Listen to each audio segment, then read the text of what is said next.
më pëlqeu shumë Amerika, të them drejtën, USA bëri një ndeshje fantastike kundër një skuadër që është traditë futbolli si Paraguay. Pra, unë të them të drejtën vetë, nuk e priça atë lloj agresiviteti, shpejtësie loje, shpejtësie veprimi, konkludimin port të amerikanëve, nuk e priça. Të them drejtë, ato më kanë surprizu deri tani më së shumti.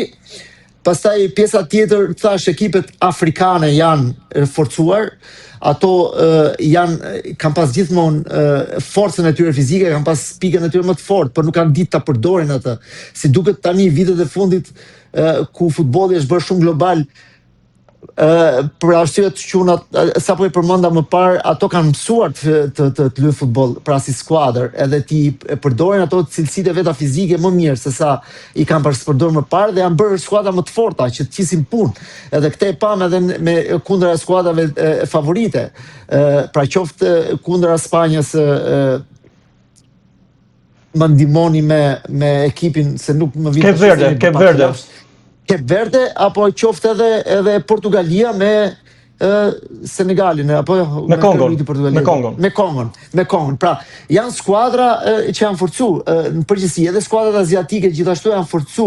Të gjithë skuadrat që marrin pjesë në botror, por që nuk kanë qenë, pra kanë marrë pjesë shumë shpesh në botror, si Korea Jugu ashtu dhe Japonia, edhe Kongo apo në një skuadër tjetër. Nuk është si kanë pas të shpeshta këto pjesëmarrje në botror, por edhe kur kanë marrë pjesë kanë qenë thjesht për të kalu kohën, kanë marrë një thes me gola dhe kanë ikë. Kurse tashi po shohim diçka tjetër. Pas skuadra që janë forcuar shumë dhe nuk kanë më ndeshje të lehta.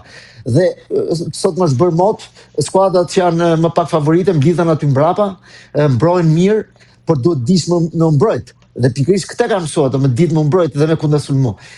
Prandaj është bërë më kompleks dhe më i vështirë ky kampionat botror dhe më i bukur, mendoj unë, me surpriza më të këndshme.